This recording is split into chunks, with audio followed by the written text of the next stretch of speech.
Voilà, il est 18h30. Eh bien, écoutez, nous allons commencer. Donc, bienvenue à vous qui nous rejoignez. Alors, un bienvenue et un merci pour commencer à notre auteur, à Nicolas Bernard, qui a accepté cet échange, et puis donc à Luc de Marconnet, qui est au nôtre, et qui va mener l'entretien. Je suis moi-même Déborah Caquet, présidente de l'Association des clionautes, et c'est un plaisir pour nous d'organiser ces moments où nous pouvons les uns et les autres être en communication directe avec ceux qui écrivent. Donc, nous espérons que ça vous donnera envie de lire le livre de Nicolas Bernard et plus largement de vous intéresser à un sujet qui est à l'actualité et qui est toujours très important dans notre enseignement, aussi bien en troisième qu'en terminale. Par ailleurs, je voulais également vous dire, avant de laisser vraiment la parole à nos deux intervenants, que cette visioconférence est enregistrée et que vous pourrez la retrouver lorsqu'elle sera évidemment montée, hein, donc sous quelques jours, sur notre chaîne YouTube ainsi que sur notre site des Clionautes. Voilà. Eh bien, écoutez, je crois avoir tout dit. Je vous souhaite à toutes et tous une excellente conférence. Merci Déborah. Bonsoir Nicolas Bernard et Bonsoir. bonsoir à toutes et à tous et bienvenue à cette conférence virtuelle des clionautes. Donc je me présente brièvement, donc Luc de Marconnet, gendarme et historien, docteur en histoire, chercheur associé au Centre d'histoire du 19e siècle de Sorbonne Université et chercheur affilié à la chaire Histoire, Gendarmerie, Sécurité et Territoire de la Gendarmerie nationale.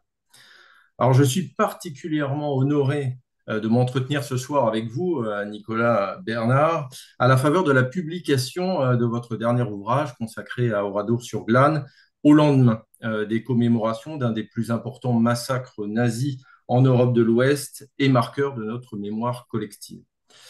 Mais avant d'évoquer votre travail, je me permets, sous votre contrôle, de vous présenter à nos auditeurs. Alors, tout comme moi, vous n'êtes pas historien à plein temps, si je puis dire, puisque vous êtes avocat au barreau de Paris et vous officiez au sein d'un grand cabinet parisien, et plus particulièrement dans le domaine du droit public. Vous êtes également historien de la Seconde Guerre mondiale. On vous doit plusieurs articles pour diverses revues spécialisées et surtout deux ouvrages de référence consacrés à la guerre germano-soviétique et la guerre du Pacifique, tous deux publiés chez Talandier dans la collection Texto. Enfin, vous contribuez au site Conspiracy Watch et PHDN, qui est l'acronyme de pratique de l'histoire et dévoiement négationniste, que j'avoue humblement avoir découvert à l'occasion de la préparation de cette conférence. Peut-être d'ailleurs pourriez-vous nous en dire deux mots avant de commencer dans le vif du sujet, car je ne suis pas sûr que ces deux sites soient particulièrement bien connus du grand public et de nos collègues historiens. Merci beaucoup de votre accueil déjà. Et effectivement, ces deux sites ont en commun de traiter, de réfuter la propagande. C'est-à-dire que le Conspiracy Watch, l'observatoire du conspirationnisme, du complotisme, étudie, analyse, réfute les allégations complotistes propagées un peu partout sur les réseaux sociaux, mais pas seulement. C'est un site qui a été fondé par Rudi Reichstadt, que certains d'entre vous connaissent peut-être, et auquel je contribue depuis 2018. Quant à pratique de l'histoire et dévoiement négationniste, PHDN, phdn.org pour l'adresse du site, c'est un site qui se consacre à une forme particulière de complotisme qui est le négationnisme, c'est-à-dire la négation de la réalité ou de l'ampleur de meurtre de masse pour des finalités idéologiques. Et ce site PHDN est surtout consacré au négationnisme de la Shoah, mais comporte également des sections relatives à la négation du génocide arménien. Et si on peut trouver le temps de s'y consacrer, on ne désespère pas d'évoquer également le négationnisme du génocide des Tutsis. Donc ce sont des sites qui sont là pour offrir un corpus documentaire sur le complotisme, sur le négationnisme. Ce sont des sites également qui comprennent pas mal d'articles de réfutation des principales allégations complotistes et également des principales falsifications négationnistes. Et hier, ce 10 juin 2024, nous avons mis en ligne sur PHDN avec Gilles Carmazin, le fondateur de PHDN, tout un dossier qui analyse et réfute l'essentiel des allégations négationnistes propagées depuis le jour du massacre contre ce fameux massacre d'Oradour-sur-Glane qui a fait l'objet donc de tentatives de négation, de dénégation, de maquillage par l'occupant nazi, puis par les officiers SS de la division qui a massacré ce village, la deuxième division de l'un SS Das Reich, qui se sont exprimés décennie après décennie pour offrir une image falsifiée de ce massacre aux fins de camoufler leur culpabilité. Et ce négationnisme, depuis une trentaine, quarantaine d'années, a été repris, recyclé par des militants néo-nazis en Allemagne, en France, également aux États-Unis, sur des forums de discussion consacrés à l'histoire militaire allemande.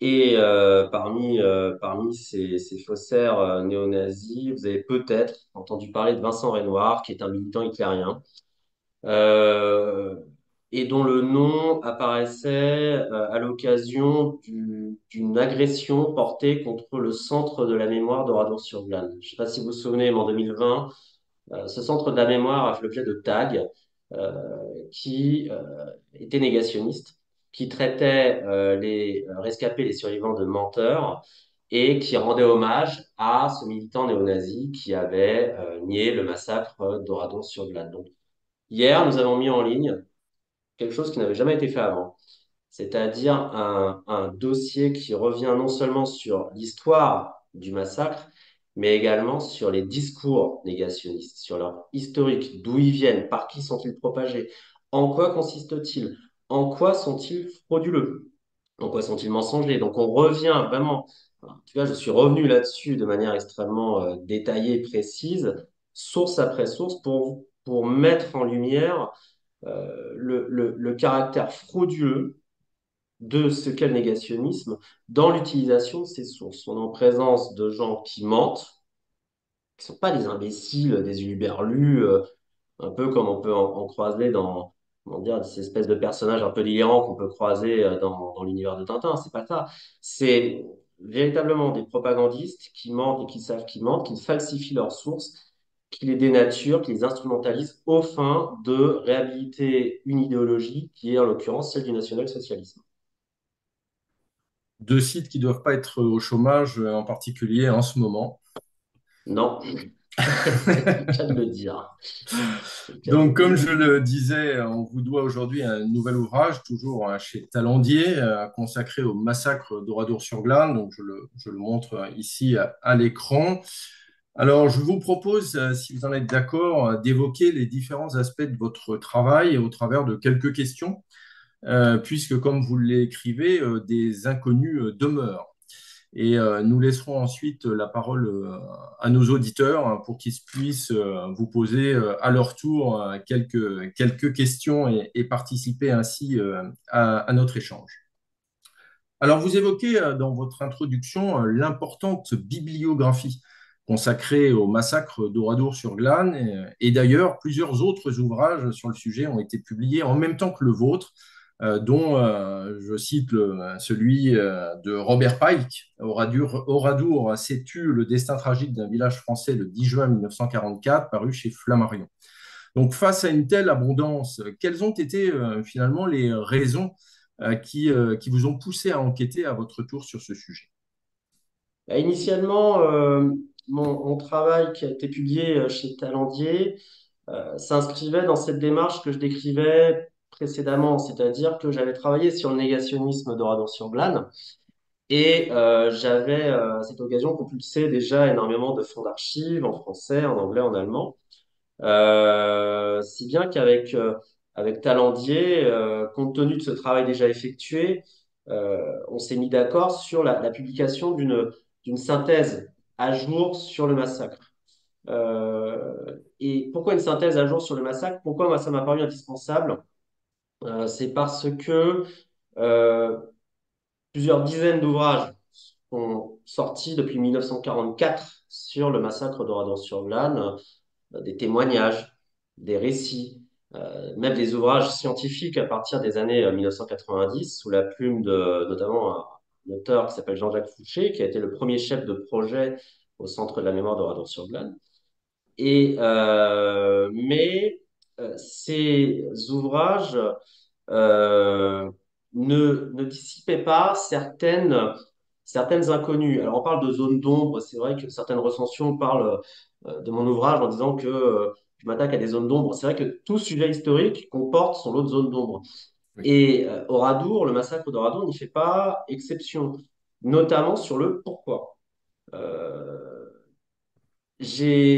comment dire, les travaux qui ont précédé le mien ne s'attardent pas véritablement sur cette problématique. Et demeurait en fait cet inconnu qui, moi, me taraudait d'ailleurs depuis que j'avais visité les ruines du village. Pourquoi, finalement, ce massacre est-il intervenu en France? Qu'est-ce qu'il révèle des pratiques nazies? Qu'est-ce qu'il révèle du nazisme? Pourquoi d'ailleurs n'y a-t-il eu qu'un seul village à subir ce sort en France, alors que des centaines et des centaines de villages ont été anéantis dans les territoires de l'Est, dans les Balkans, par l'armée nazie? Donc cette problématique du pourquoi Oradour, et qui amenait l'autre question, pourquoi n'y en a-t-il eu qu'un seul, c'est véritablement là-dessus que à défaut de pouvoir offrir des réponses définitives, je soulève des hypothèses qui me paraissent les plus plausibles et les plus convaincantes en l'état de la recherche et de mes propres recherches. Il faut rester toujours modeste, conserver une certaine humilité vis-à-vis de ses propres travaux. Évidemment, je soulève des hypothèses à la suite d'une enquête qui tente à collecter preuves et indices sur l'identité du commanditaire de ce massacre. S'agit-il d'une initiative locale? S'inscrit-elle au contraire dans une politique d'ordre plus global décidant au lieu? Et ensuite, sur le mobile de ce massacre, aux fins d'ailleurs de réfuter, encore une fois, des allégations négationnistes qui imputaient frauduleusement au village de Radour la foudre qui est tombée sur lui. Donc moi, au regard de ce qui avait été écrit, y compris d'ailleurs le livre de Robert Pike qui était sorti en anglais voici 3 ans et que j'avais donc lu, je ressentais un certain manque que j'ai voulu tenter de combler ou en tout cas de comprendre vis-à-vis des causes du massacre. Et par ailleurs, cette synthèse me paraissait d'autant plus indispensable sur d'autres points que euh, comment les suites notamment judiciaire du massacre, en Allemagne de l'Ouest, en Allemagne de l'Est aussi, en France, me paraissait encore appeler des compléments que j'essaye d'apporter dans mon ouvrage, pour notamment tenter de comprendre pourquoi ce massacre a-t-il été victime après-guerre d'un véritable fiasco judiciaire, puisque les véritables coupables n'ont pas été jugés, on a jugé que des sous-fifres au procès de Bordeaux. On y reviendra peut-être. En Allemagne de l'Est, un officier SS de la Das Reich a été jugé en 1983 à Berlin-Est par les autorités communistes est-allemandes. Et c'était pas du tout d'ailleurs un procès stalinien. Mais ce que je relate, c'est que ce procès, malgré tout, était un procès politique dans la mesure où il révélait chez l'Allemagne de l'Est une instrumentalisation d'Oradour-sur-Glane aux fins d'améliorer ses rapports avec la France et aux fins de légitimer l'existence de cet État communiste de l'autre côté du rideau de fer. Et il se révélait qu'en fait, un seul officier SS en Allemagne de l'Est avait été jugé, alors que les Allemands de l'Est, que la Stasi, la police politique, avait retrouvé 3 bourreaux d'Oradour en Allemagne de l'Est. Donc ça révèle déjà une instrumentalisation qui me semble-t-il, n'était pas très connu en France, voire était totalement inconnu. Donc, il m'a paru très utile à partir, pour le coup, de recherches dans l'archivistique en Allemagne, mais également de travaux d'historiens allemands qui ont déblayé le terrain en la matière. Je pense notamment à une historienne allemande qui s'appelle Andrea Arkenbrecher, qui a publié un remarquable ouvrage sur la mémoire d'Oradour en Allemagne et la manière dont ça a marqué les rapports franco-allemands. Donc, il m'a paru utile de communiquer aussi au public français le résultat de mes trouvailles et également l'existence de ces travaux outre-Rhin qui ne sont pas forcément connus de ce côté-ci de ce grand fleuve.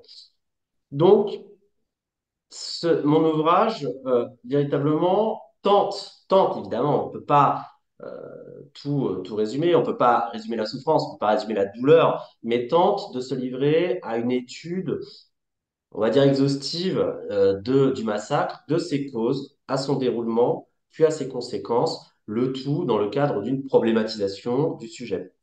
Alors, le livre de Robert Pike, je finirai là-dessus, le livre de Robert Pike s'appelle en anglais Silent Village, le village silencieux, donc qui a été traduit sous un très beau titre par Flammarion, qui est Oradour s'est tu. C'est un ouvrage qui est très différent du mien, puisque Robert Pike s'est intéressé davantage au village lui-même, aux habitants. Il retrace l'histoire du village d'Oradour depuis les années 20 jusqu'à sa destruction en 1944. Si bien alors c'est remarquable, hein, il y a une recherche archivistique, ça repose sur énormément d'interviews, mais pour autant, son explication des causes du massacre me paraît devoir être complétée et on ne sait pas trop ce qui se passe après, ce qui se passe après le massacre. Il s'arrête véritablement en 1944-45 et comment dire, euh, même si c'est une histoire véritablement, mais j'insiste, je recommande la lecture hein, de ce livre qui est précieux et Robert Pike est quelqu'un de tout à fait sain hein, en la matière. Le livre est indispensable si vous voulez connaître l'historique du village, si vous voulez connaître les destinées individuelles de chacun. En revanche, le mien le complète sur de nombreux points, puisque, encore une fois, j'ai essayé de me livrer à une reconstitution des mécanismes ayant conduit à l'éradication d'Oradour, et ensuite au déroulement même du massacre. Comment ce massacre se déroule-t-il? Qu'est-ce qu'il révèle sur les pratiques exterminatrices allemandes? Pour ensuite embrayer sur la mémoire de ce massacre. Pourquoi a-t-on conservé les ruines? Pourquoi y a-t-il eu fiasco judiciaire? Que révèle-t-il sur les rapports franco-allemands? Que révèle-t-il sur parfois même les guerres franco-françaises entre l'Alsace et le Limousin? On pourra peut-être y revenir. Et ensuite, par un dernier chapitre, synthétique encore une fois, pourquoi a-t-il suscité des discours négationnistes extrêmement forts et qui, alors je parle pour moi, mais qui à une époque m'avait vraiment donné l'impression, quand je découvrais Internet il y a 25 ans, d'avoir colonisé le web. C'était donc au regard de ces différents éléments, nos deux ouvrages se complètent très bien. Si j'avais un conseil à donner, c'est d'acheter les deux. C'est, mais véritablement, voilà, nos démarches sont vraiment très différentes. Une histoire à l'anglo-saxonne d'un côté qui est très individuelle et une synthèse problématisée de l'autre, peut-être davantage pour le coup marquée par la manière dont on raconte l'histoire en France. Effectivement, les deux ouvrages sont parfaitement complémentaires, avec une approche certes différente, mais qui permettent d'avoir une vision globale hein, de la situation d'Oradour et de ce à quoi ils vont être confrontés. Alors, vous évoquez votre ouvrage comme étant un ouvrage de synthèse, mais il n'est pas que cela. Il y a une véritable enquête historique derrière. Et vous avez parlé des archives. Évidemment, il n'y a pas de travail d'historien sérieux sans un vrai travail d'archives. Et c'est sur ce point que je voudrais vous interroger. En fait, vous évoquez plusieurs fonds d'archives allemands, français et anglo-saxons. Euh, Pouvez-vous nous en dire plus sur ces fonds? Avez-vous eu des surprises, bonnes ou mauvaises, au cours de vos dépouillements? Et ces fonds étaient-ils pour certains inédits? Et si oui, comment l'expliquez-vous en 2024? J'ai profité d'une levée des archives militaires françaises relatives à l'occupation, dans la mesure où j'ai eu accès très facilement, mais très facilement, hein, au dossier d'instruction de la justice militaire française. Donc le dossier d'instruction du procès de Bordeaux est très facilement d'accès. Vous pouvez le demander au ministère des Armées, au site du Blanc. Peut-être que certains parmi vous sont passés par ce site et vous pouvez le recevoir pour la modique somme de 23 euros en version numérisée. Donc moi, j'en ai profité. Je l'ai en version intégralement numérisée. Je cite cet exemple pour ensuite embrayer sur le propos plus général, c'est que c'est un travail qui a énormément profité d'une de quelque chose que j'ai découvert à cette occasion, à savoir la numérisation extrêmement énorme, rapide des archives en règle générale. J'ai pu avoir accès à énormément d'archives allemandes numérisées. J'ai parfois eu à me déplacer hein, dans des sites en Allemagne, mais véritablement, l'essentiel des archives que j'ai pu collecter, c'était des archives numérisées. Notamment les archives SS sont numérisées, les archives de la division Das Reich en Allemagne sont numérisées. Ce qui a facilité les choses. Une recherche archivistique, ça représente toujours un coût, coût ferroviaire. Moi, en tout cas, en tout cas, mes coûts n'étaient pas pris en charge. C'était vraiment du bénévolat, on va dire. Oui. Heureusement que je suis avocat, on est très bien payé pour ça, mais il y a quand même, avec cette numérisation, aussi bien aux États-Unis qu'en Allemagne et en France, une facilité d'accès à tout un corpus documentaire qui, pour moi, je pense, peut considérablement faciliter, à défaut de révolutionner, le métier d'historien. Je l'ai constaté aussi sur les archives nationales. Euh, Parfois, je n'avais pas à me déplacer FIT ou ailleurs, qui sont des sites d'archives françaises, des archives nationales, parce que précisément, avant même que je le demande, les archivistes m'envoyaient la version numérisée des codes demandés. Donc, il y a vraiment un effort de fait là-dessus. Idem pour les archives départementales. Les archives départementales de la Haute-Vienne, qui nous intéressent au premier chef, qui comportent énormément de choses sur l'enquête judiciaire, sur Oradour, mais sur également la place d'Oradour dans l'occupation, sur l'intervention des différentes forces d'occupation sur le régime de Vichy. Ces archives départementales ont été numérisées, en tout cas, vous pouviez le demander. Donc ça a pu constituer pour moi une vraie découverte une facilité d'utilisation des archives réelles, puisque ces archives nous étaient communiquées dans une version haute définition qui véritablement rendait les pièces extrêmement lisibles. Bon, ça interdisait pas les déplacements, bien évidemment, aussi bien en Allemagne qu'ailleurs. Ce que je vous dis, ça vaut aussi pour les archives américaines. D'ailleurs, les archives américaines sont extrêmement numérisées, et là, ça va à toute vitesse. Hein. Pour autant, ça n'interdisait pas les déplacements. Je me suis déplacé au centre de la mémoire de Radon-sur-Glane, qui est le premier site de stockage, je veux dire, en tout cas de réunion d'archives, puisque à Radon-sur-Glane, les survivants, les rescapés, toute personne peut déposer des archives, des documents divers et variés sur le sujet. Et toute recherche sur Radon-sur-Glane doit impérativement passer par le centre de la mémoire, puisqu'il comprend énormément de documents. Simplement, il faut se rendre sur place. Simplement, il faut se rendre sur place. Mais les archives sont en accès facile. Donc moi, j'ai pas rencontré de difficulté d'accès aux archives, ce qui n'était pas forcément le cas il y a encore 25 ans ou même 10 ans. Il fallait notamment les archives du dossier d'instruction du tribunal militaire de Bordeaux, qui sont essentielles, puisque ces archives comprennent notamment les PV d'audition des SS interrogés après la guerre, un certain nombre aussi de témoignages de rescapés et d'autres pièces matérielles, mais le dossier de Bordeaux repose surtout sur des témoignages. Donc ce dossier n'était pas accessible aussi facilement que ça il y a encore quelques années. Jean-Jacques Fouché, que j'ai évoqué, qui est l'un des premiers à avoir fait un travail scientifique sur Oradour, a dû obtenir des dérogations. Et c'est d'ailleurs Jean-Jacques Fouché qui a, dans les années 1990, déjà, s'est livré à un vaste travail de recherche dont le Centre de la mémoire d'Oradour et donc moi-même, en définitive, après, 20 ans plus tard, ont profité puisque il s'est livré à une, à une, à une collecte de documents absolument remarquable. Ça s'est étendu sur des années. Il a réussi à en faire un livre, d'ailleurs, en 2001, qui s'intitule Oradour chez Liana Levy, qui est vraiment l'un des premiers ouvrages scientifiques sur le massacre. Mais c'est cette découverte d'archives m'a profondément surpris dans la mesure où, encore une fois, avec la numérisation, elles étaient vraiment faciles d'accès.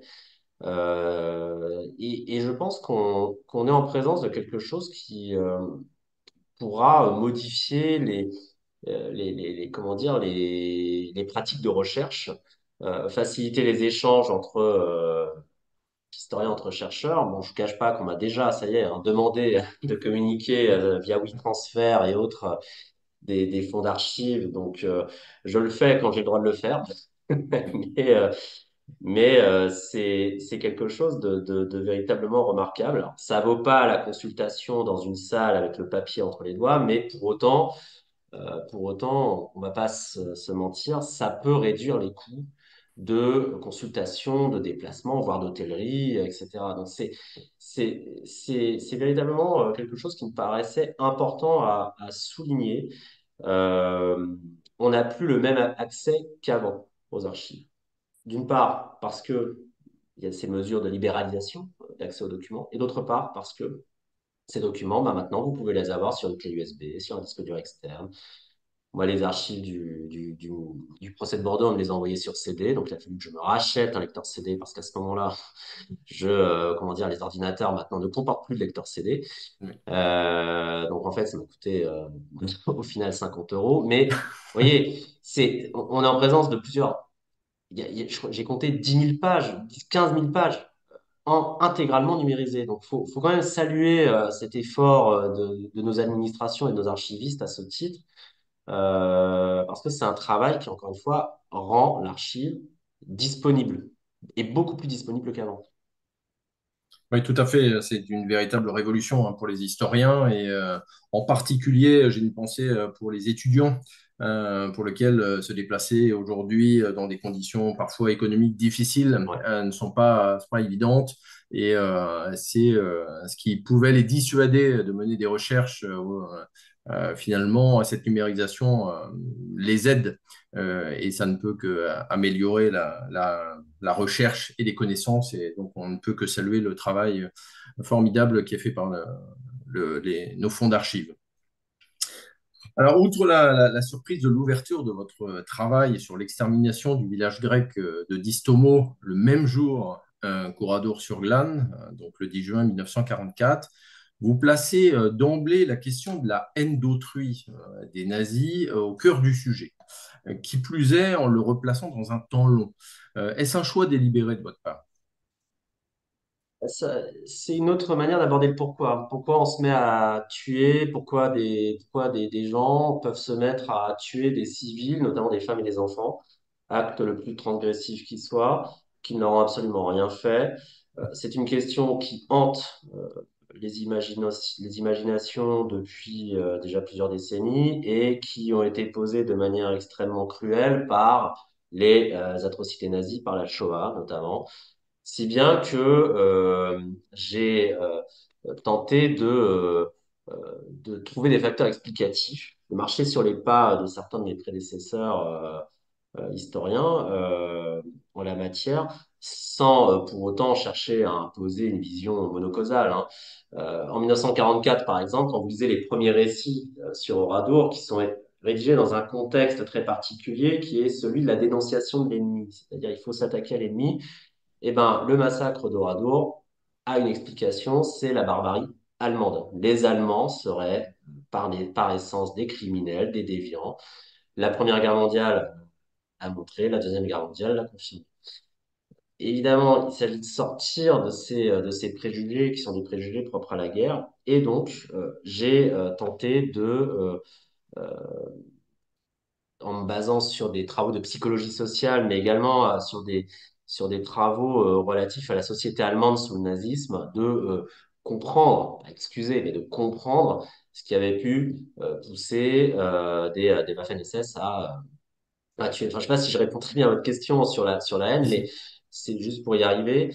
Moi, ce que je constate, c'est quelque chose qui m'a beaucoup frappé. Et qui m'a beaucoup frappé parce que quand j'ai constaté ça, j'ai aussi pensé à notre société française au XXIe siècle. Euh, c'est que les nazis, en fait, ils n'inventent pas la violence. Ils l'inventent pas. Ils, euh, ils lui donnent sens, ils l'exploitent à leur propre fin, à savoir une idéologie raciste qui extermine les races inférieures, qui extermine les juifs, qui extermine les ennemis de l'État. Ils n'inventent pas la violence, mais ils la reprennent à leur compte. Et comment le font-ils? En changeant le système de valeurs qui était celui de l'Allemagne jusqu'à 1933. Donc on a une phase de modification de l'échelle de valeurs qui est effectuée dès 1933 par le nouveau régime nazi, puisque Hitler prend le pouvoir cette année-là. Et ça ouvre une phase de contamination.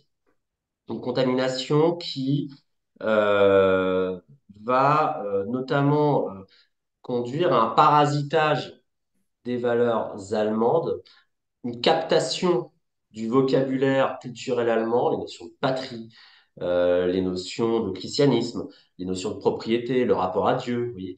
Une captation de ces valeurs par les nazis pour se les réapproprier et prétendre les défendre. Il y a un véritable vol de mots, vol de concepts par les nazis, une appropriation qui va permettre à l'idéologie nazie d'imposer la race, la notion de race, la notion d'inégalité des gens, la notion d'annihilation de l'ennemi, tel que le juif, mais également les ennemis de l'État.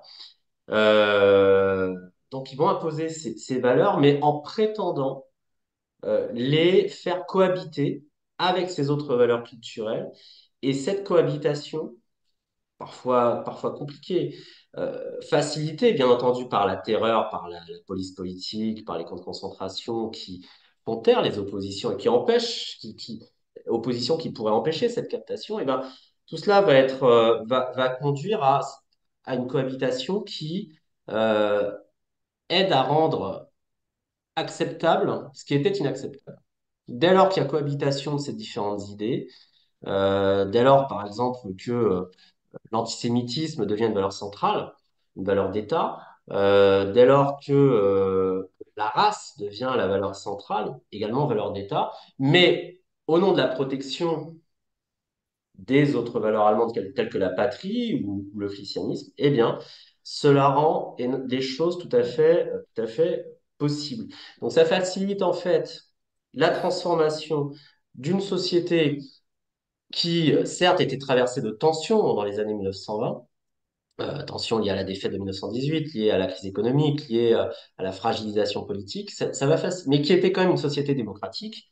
Ça va faciliter la transformation de cette société, celle de Weimar, en un univers où des idées qui étaient jusque-là considérées comme inacceptables vont finalement devenir acceptables, vont faire partie du domaine courant, du langage courant, et cette contamination va faciliter ensuite, par la guerre, qui est prévue par le nazisme, une amplification et une radicalisation de cette idéologie mortifère, puisque la guerre va être instrumentalisée pour légitimer des meurtres de masse. Donc on est en présent, mais meurtres de masse qui vont viser des personnes définies comme ennemies depuis plusieurs années. Et le fait que tout cela ait pris du temps a son importance, notamment en Oradour, parce que ce parasitage des valeurs, cette corruption progressive, facilitée donc par la guerre, va être extrêmement efficace sur la jeunesse. Les jeunes générations allemandes, ceux qui ont été biberonnés par le nazisme, vont être vraiment, ça on n'insistera jamais assez, être très marqués par ces valeurs, ils vont les intérioriser et ils vont pouvoir être extrêmement sensibles aux ordres reçus en la matière. Je vais vous citer l'exemple de la division d'Astrach. C'est une division qui, en 1944, s'est mise à blanc sur le front de l'Est, hein, elle est réduite à 4500 hommes, va recevoir énormément de renforts, notamment des Français d'Alsace, hein, des malgré nous, les incorporés de force, mais surtout va recevoir ce qu'on appelle les classes, c'est-à-dire des années de service militaire, ou en tout cas voilà, des années éligibles au service militaire. Ils vont recevoir énormément de classes 1926-1927. Donc des jeunes qui ont même pas, qui ont 18 ans en 44 ou qui ont même 17 ans en 44. Et ces jeunes Allemands, pour ainsi dire, n'ont connu que le nazisme comme cadre culturel. Ils ont 6 ou 7 ans quand Hitler prend le pouvoir, et par la suite, ils vont être formatés année après année par la jeunesse hitlérienne, par également toute une batterie de mesures sociales et culturelles. Ils vont ensuite être incorporés à cette guerre en 1944, si bien que ces jeunes seront extrêmement sensibles au discours de haine porté par le système nazi. Et il a été constaté au sein des divisions de la FNSS une corrélation entre les comportements criminels, les comportements transgressifs nazis, et la jeunesse de la troupe. Je vous ai décrit la Das Reich qui reçoit vraiment, je crois, la moitié, par exemple, des membres du régiment Der Führer, qui est le régiment qui va envoyer un détachement au Radour, la moitié des membres du régiment Der Führer en 1944 sont composés de gens très jeunes, hein, classe 1926. Donc des gens qui sont vraiment sensibilisés par ça. Mais je pense à une autre division qui va avoir le même comportement que la Das Reich en Italie, qui est la 16e division SS Reichsführer Heinrich Himmler, c'est son nom, hein, cette division, et qui va commettre également des massacres identiques à Oradour en Italie. Bah, cette division comportait elle-même également nombre de jeunes pousses qui ont été véritablement contaminés parce que enfants et depuis leur enfance par le national-socialisme. Donc on est vraiment en présence d'un système qui repose sur la haine, mais qui sait s'y prendre pour contaminer les mentalités et les conduire à des meurtres de masse, sans qu'il faille voir là les seules explications causales en la matière. Je reviens dans mon livre sur pas mal d'éléments tels que le conformisme, tels que l'obéissance à l'autorité légitime, tel également que le comportement d'unités considérées comme des unités d'élite, et qui ont un comportement également criminel parce que ces unités s'intègrent dans le cadre culturel fixé par le nazisme.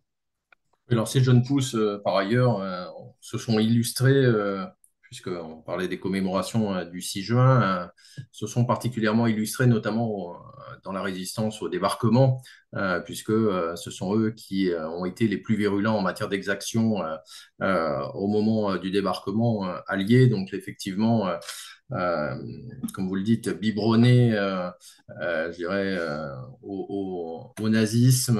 Il l'avait parfaitement intégré jusqu'à l'horreur. Et d'ailleurs, ce que vous décrivez, c'est probablement pour cette raison que vous dites que la Waffen-SS est moins une armée à proprement parler qu'un outil politique armé du Reich, finalement, chargé de faire régner la terreur, en quelque sorte. Oui, les SS, c'est à la base la garde prétorienne de Hitler, hein. Ils sont chargés de la protection des membres du parti nazi, et puis ils vont devenir la police politique du régime nazi. Ils vont être évidemment les pilotes, hein, les maîtres d'œuvre de la Shoah.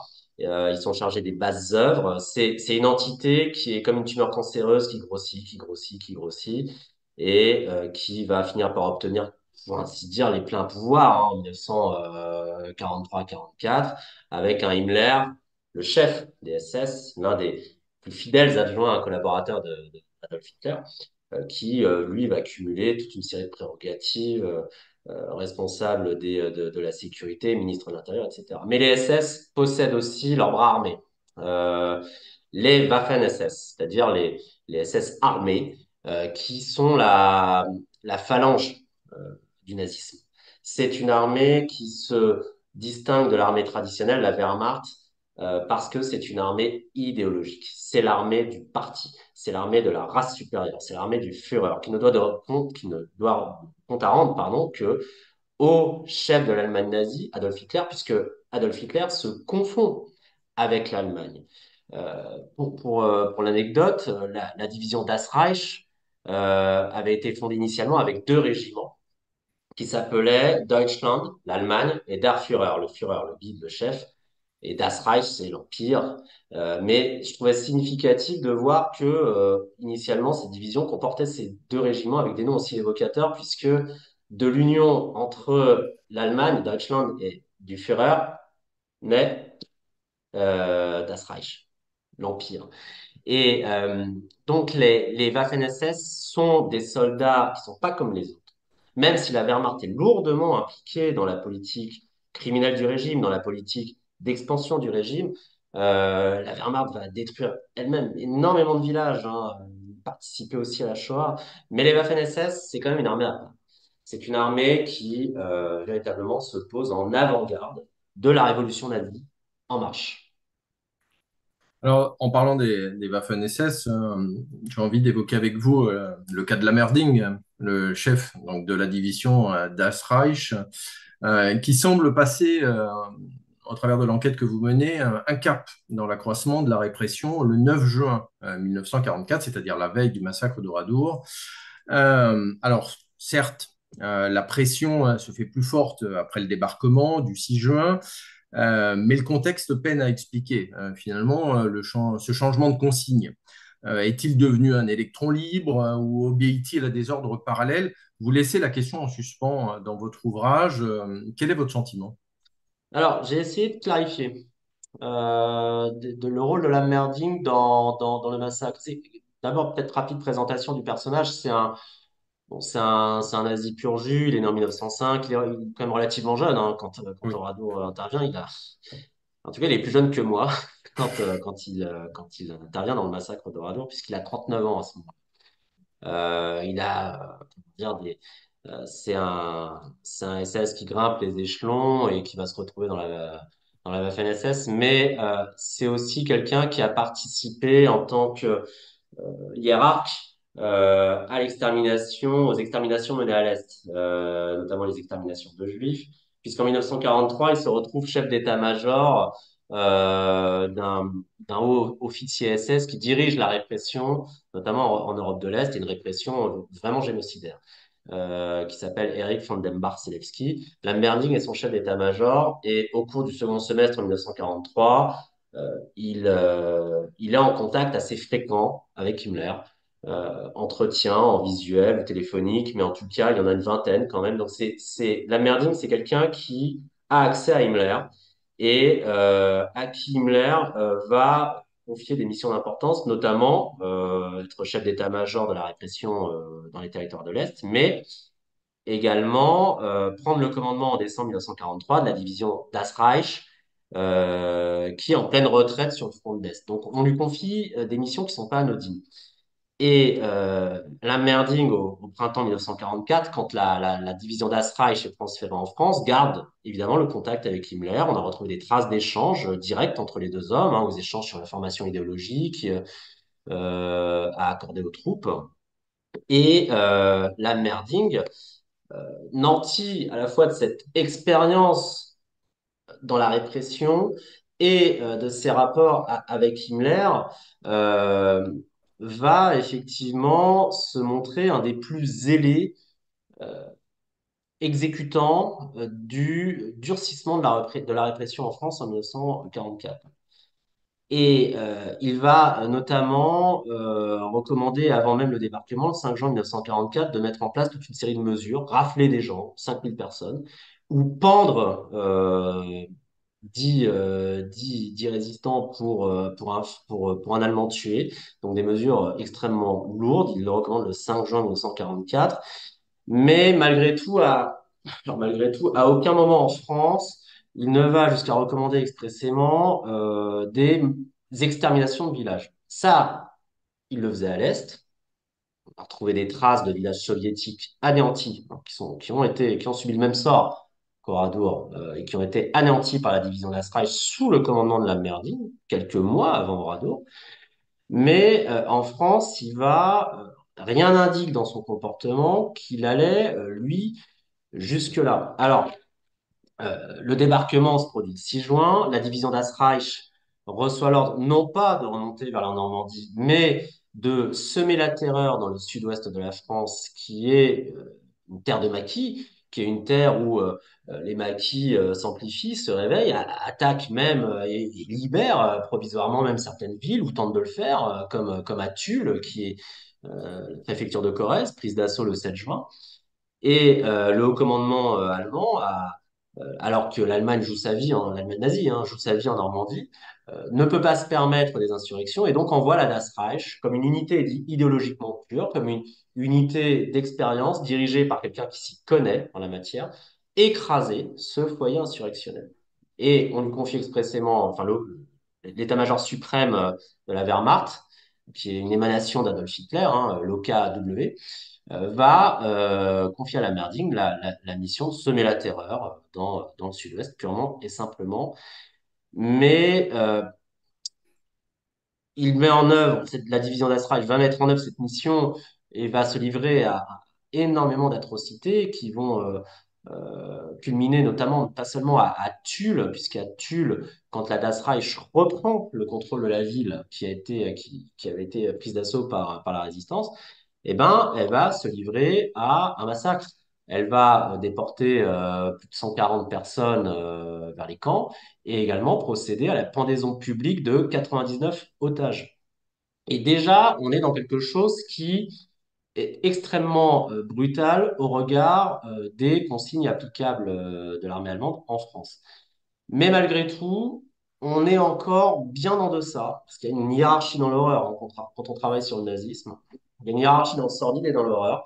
On reste encore, malgré la brutalité inouïe déployée à Tulle, dans quelque chose qui n'atteint pas le degré de ce que sera Oradour. Et c'est ça qui m'a interloqué, c'est pourquoi passe-t-on d'atrocités limitées à quelque chose d'aussi radical que l'annihilation pure et simple d'un village le 10 juin 1944. Alors, j'essaie de revenir là-dessus en examinant les différentes hypothèses. J'écarte les hypothèses selon lesquelles ce sont des officiers de la Das Reich qui auraient été exaspérés par les actions de la résistance et qui auraient pété un câble. D'ailleurs, ce sont des versions qui ont été vendues par la propagande nazie après le massacre pour le justifier et qui ensuite ont été reprises par les négationnistes. Ça, faut le savoir. Donc, pour m'intéresser, donc j'écarte ces hypothèses pour m'intéresser au cas de la Merding et d'essayer de comprendre ce qui a pu le pousser à l'acte, en fait, et à un acte aussi imprévu au regard de son propre comportement en France. Comportement, encore une fois, habituel en Russie, mais absolument pas en France. Et c'est vrai que mes recherches m'ont amené à conclure qu'il n'a pas pu, logiquement, prendre cette décision tout seul. Soit il en a reçu l'autorisation, soit il a reçu l'instruction de le faire. Pourquoi je parviens à cette conclusion? C'est parce qu'encore une fois, rien ne révélait chez la Merding en France euh, un tel, comment dire, un tel dépassement de la barbarie. Et ce que j'essaie d'expliquer dans mon ouvrage, c'est à partir d'indices que j'ai pu collecter, c'est que il a probablement reçu l'autorisation ou l'instruction de ses supérieurs hiérarchiques pour procéder à l'anéantissement d'Oradour. Alors, l'Amerding, pardon, relève de deux autorités hiérarchiques à ce moment-là, la Wehrmacht, qui se livre à des opérations brutales de maintien de l'ordre, et qui parfois a été, comment dire, un peu réticente à laisser faire la merding. Il faut le savoir, il y a eu des esprits un peu choqués chez les généraux allemands, sans encore une fois chercher à les défendre. Ce qui les choquait, c'était plutôt que ça pouvait mettre en difficulté le bon allié de l'Allemagne, qui était le régime de Vichy.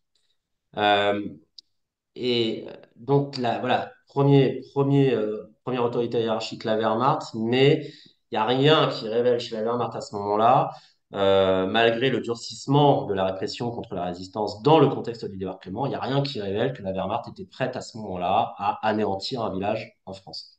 Et je reviens pourquoi, je détaille les choses pourquoi. Donc reste l'autre autorité, parce qu'une division de Waffen-SS relève de deux autorités, l'autorité militaire et puis ensuite l'autorité politique qui est Heinrich Himmler. Chaque division de Waffen-SS était en contact direct avec Himmler.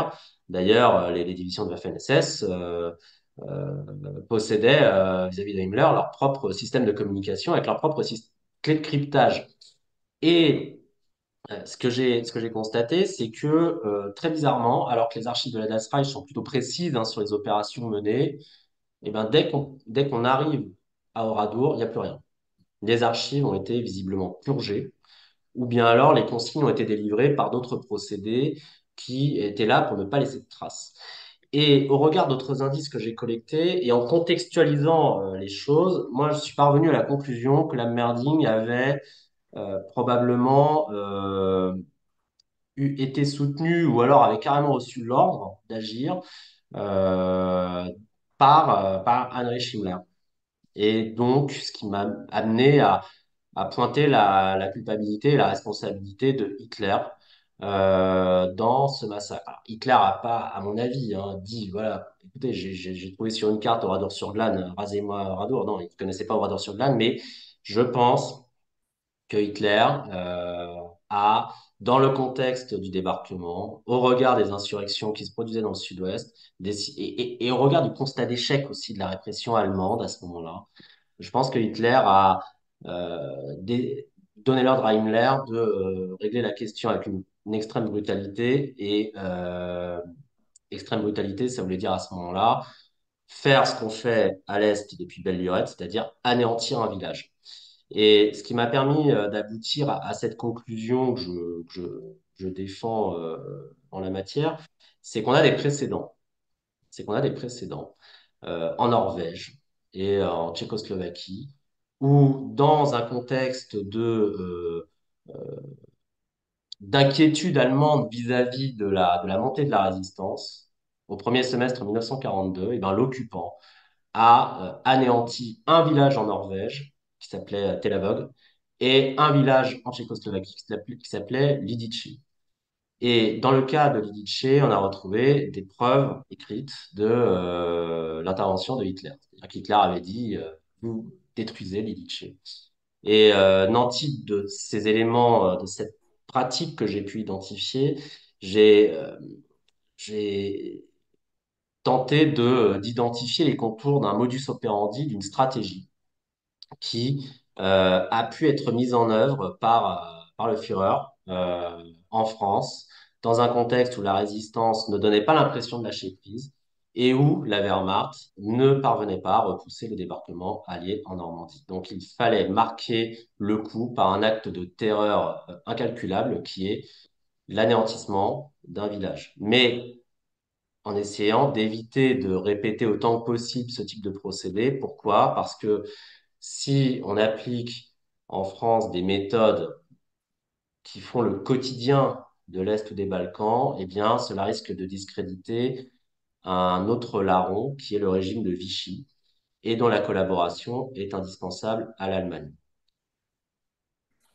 Alors, c'est très intéressant à deux points ce que vous nous dites. D'abord, parce qu'on a souvent, je dirais, une idée préconçue de l'organisation, enfin, de l'occupation allemande en France comme d'un tout très homogène. Mais en réalité, tous les historiens qui travaillent sur cette période savent que, en réalité, c'est un millefeuille à la fois administratif, mais aussi un millefeuille de concurrence divers et variés, à la fois militaires, politiques, administratifs, qui font que on a du mal à s'y retrouver. C'était d'ailleurs une des difficultés des services administratifs de l'État français, parfois d'avoir, outre leurs propres contradictions, avoir affaire aux injonctions également contradictoires des autorités allemandes.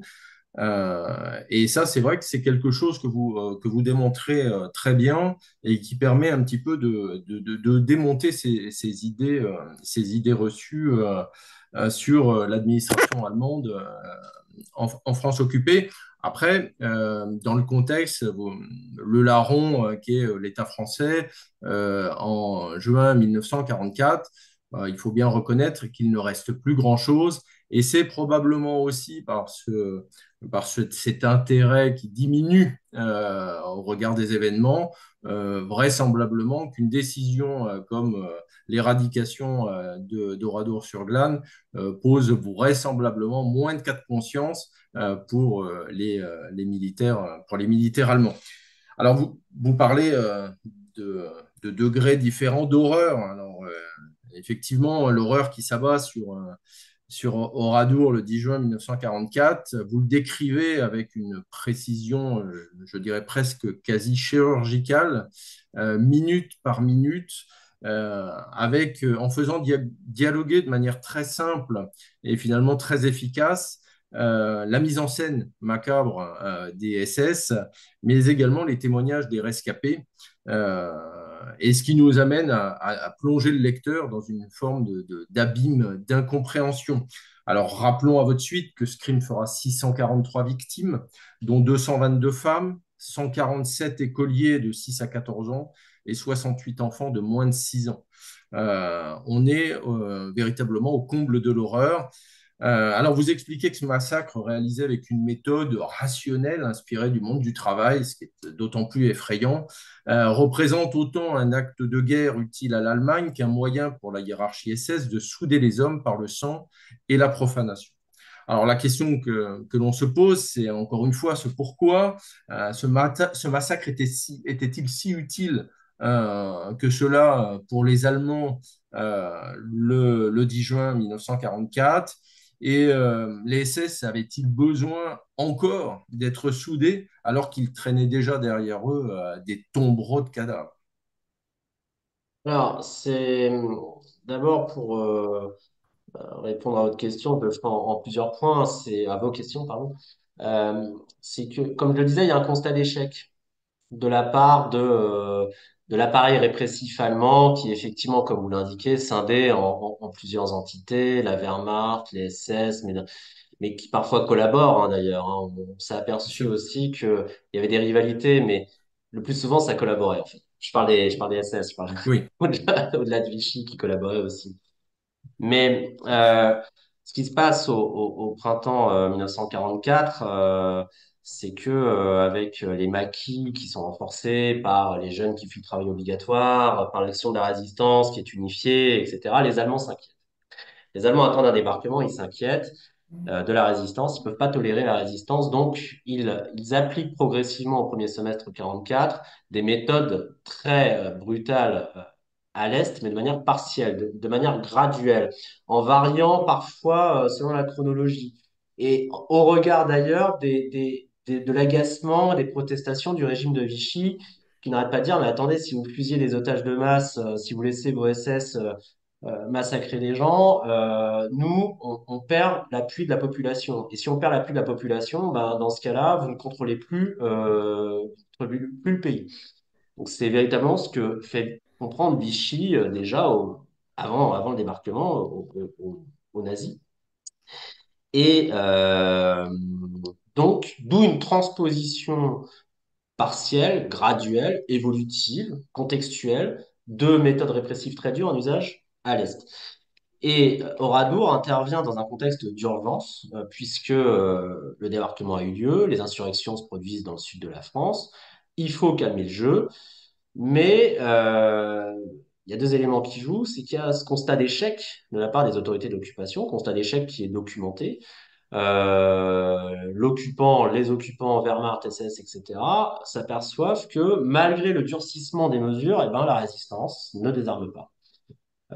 Et la population aide de plus en plus les Allemands et attend clairement sa libération. Ça, les Allemands en sont tout à fait conscients. Et malgré cette brutalisation du comportement de la troupe, eh ben, on s'aperçoit que ça suffit pas et qu'il faudra peut-être aller plus loin. Mais comment aller plus loin sans mettre dans l'embarras le régime de Vichy qui, certes, est plus que fragilisé à ce moment-là, mais existe encore. Et il est assez surprenant de voir à quel point d'ailleurs Hitler s'intéresse encore à ce que peut faire Pétain, au point de faire paramétrer avec lui le discours que Pétain prononcera le jour du débarquement, discours dans lequel Pétain va dire aux Français, ne vous révoltez pas, sinon vous subirez d'injustes représailles. C'est une manière de prévenir les gens.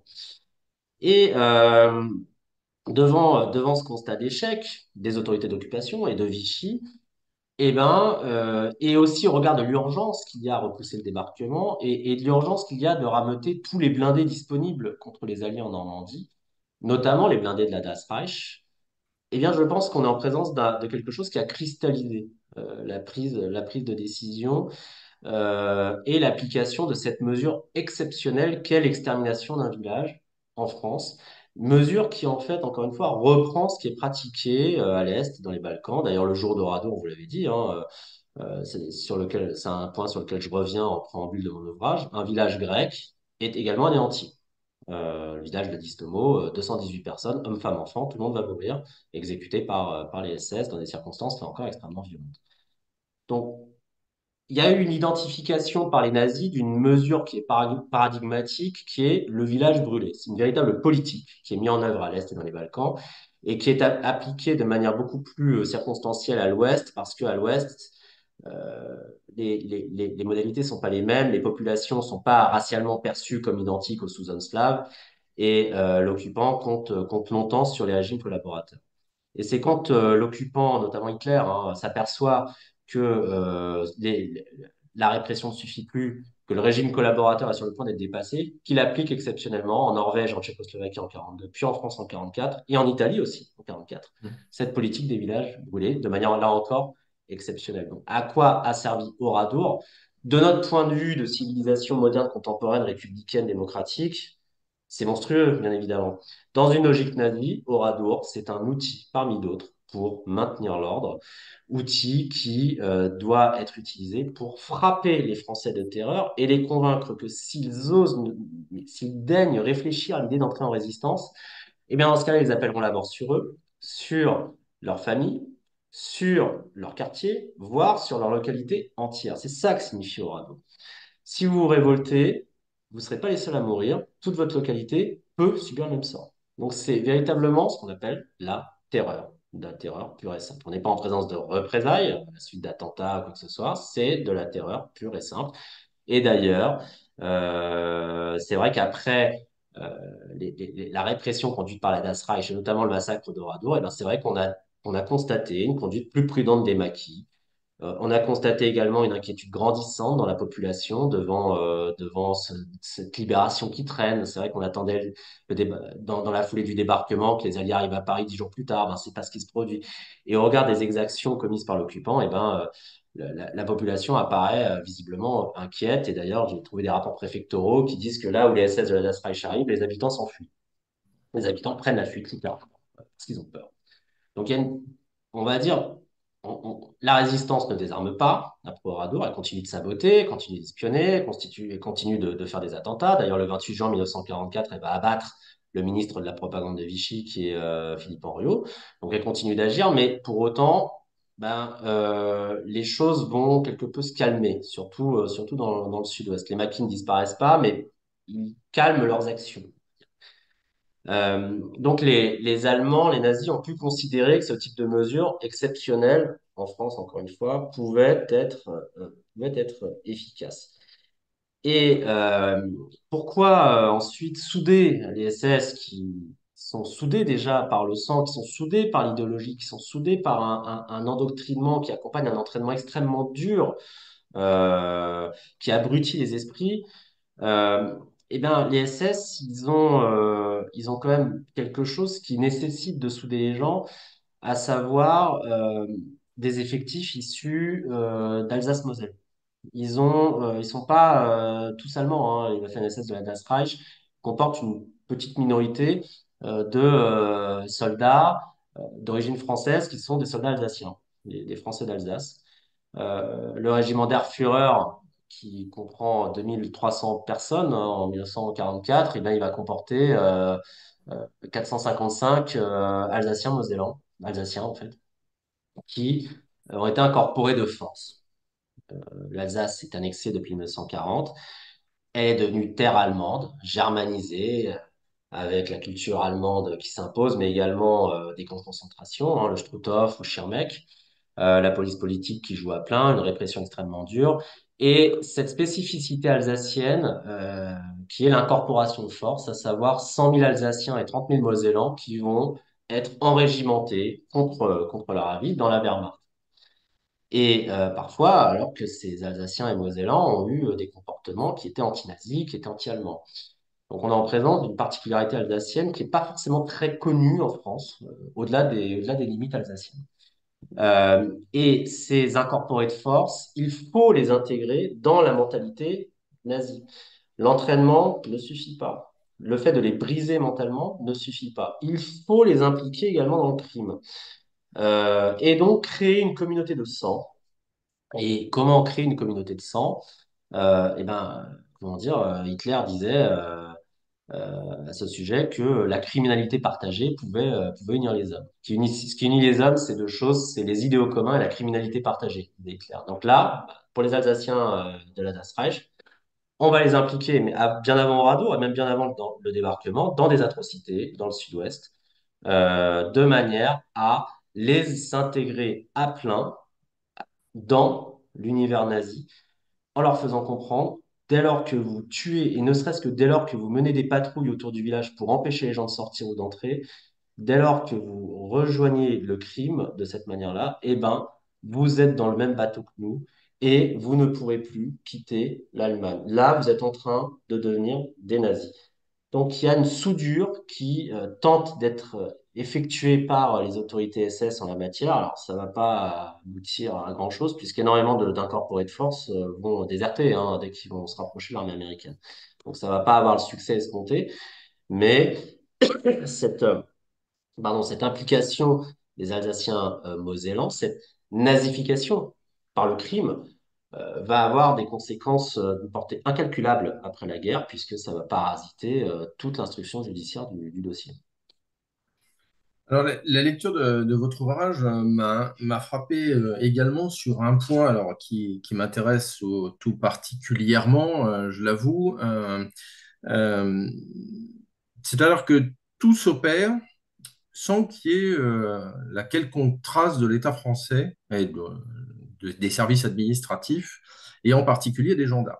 C'est-à-dire comme si finalement Oradour-sur-Glane était perdu au milieu d'une France vide, si ce n'est évidemment les villages voisins qui vont assister de loin au massacre. Alors, la question que je me suis posée, peut-être avez-vous des éléments de réponse, les Allemands ont-ils profité finalement du plan du maintien de l'ordre qui avait été décrété par Darnan, après le débarquement, qui consistait en fait à fusionner les unités de gendarmerie et les regrouper dans des chefs-lieux, et finalement laisser les territoires complètement libres. Donc, est-ce que finalement, selon vous, est-ce que vous avez eu des éléments, est-ce que vous avez découvert dans les archives des éléments qui peuvent expliquer cette absence?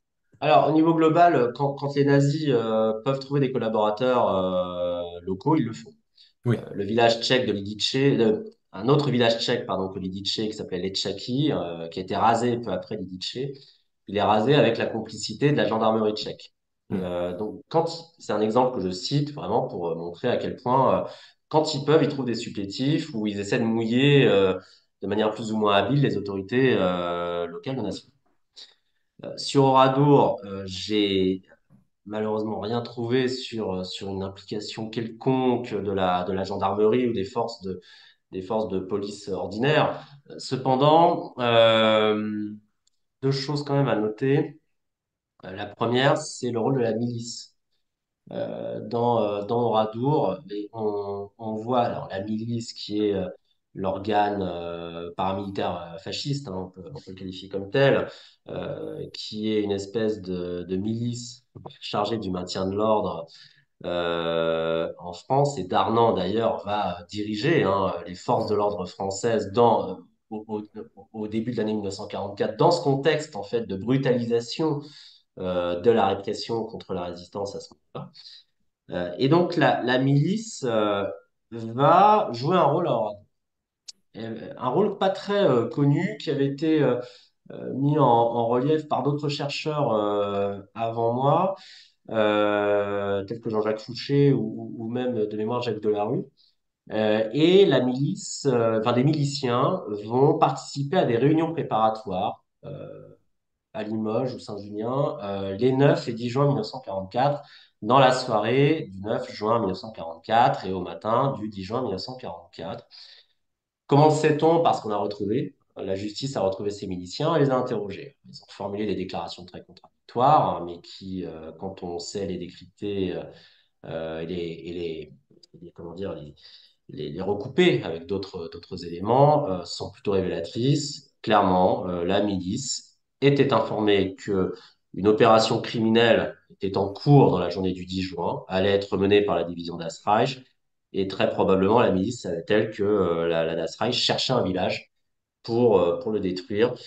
Et on peut supposer que le choix d'Oradour a été facilité par la milice. Parce que la milice, voilà, ça reste quand même un organe officiel du régime de Vichy, qui a donc accès aux renseignements des préfets, des forces de l'ordre, hein, à ce moment-là. Et la milice nantie de ces renseignements sait qu'Oradour, notamment, c'est un village où il n'y a pas de maquis, c'est un village prospère et a pu, là encore, on reste dans l'hypothétique, mais a pu désigner Oradour comme le village à détruire dans le cadre de la politique que je vous décrivais. C'est pas Hitler qui a dit, qui a consulté un atlas en regardant le Limousin en disant voilà, on va raser, tiens, ce village Oradour, etc. C'est pas du tout comme ça que ça s'est passé, bien sûr, mais il a dit, pour moi, détruisez un village. En revanche, vous avez le choix.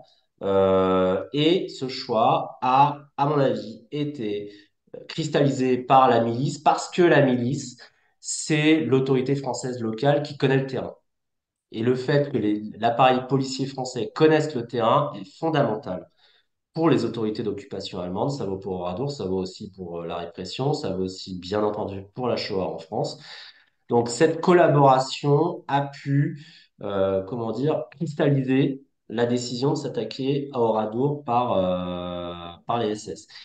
Le deuxième point, c'est que les ruines d'Oradour dans les jours qui suivent vont être gardées par des patrouilles allemandes occasionnelles, mais également par des groupes mobiles de réserve, les GMR, et ces formations paramilitaires du régime de Vichy qui parfois ont été d'une valeur, comment dire, militaire un peu douteuse, hein, parfois, hein, mais comment ont pu, en tous les cas, être infiltrés par la résistance aussi. Mais en tous les cas, on retrouve des GMR dans les patrouilles qui entourent les ruines d'Oradour et qui interdisent l'accès aux rescapés et à leurs ayants droit, si j'ose dire, aux ruines du village. Donc, l'administration locale du régime de Vichy, milice GNR, a joué un rôle dans le massacre qui me paraît évident, aussi bien dans le choix du village que dans la sécurisation, entre guillemets, des ruines. Alors pour ma part, et pour les recherches que j'ai menées, je n'ai trouvé qu'une trace de l'évocation d'Oradour dans les archives que j'ai dépouillées, et ce qui m'a amené à conduire, puisque en fait, les brigades de gendarmerie locales avaient été toutes rassemblées dans le cadre du plan maintien de l'ordre à Limoges. Et Oui. en réalité, la direction de la gendarmerie apprend le massacre d'Oradour bien après, au travers de rapports de gendarmerie, et avec une forme, comment dirais-je, d'incertitude dans la transmission de l'information. C'est-à-dire qu'il s'est passé quelque chose, mais finalement, on sait pas grand-chose. Alors, je voudrais rebondir là-dessus parce que c'est très intéressant ce que vous dites parce que c'est un constat qu'on fait également sur les autorités préfectorales de Vichy, hein, bien sûr, ils apprennent après coup. Et d'ailleurs, ils sont scandalisés et ils condamnent. Hein. Le préfet local de Vichy, Marc Frontbalade, va condamner le meurtre, mais avec un langage très révolution nationale.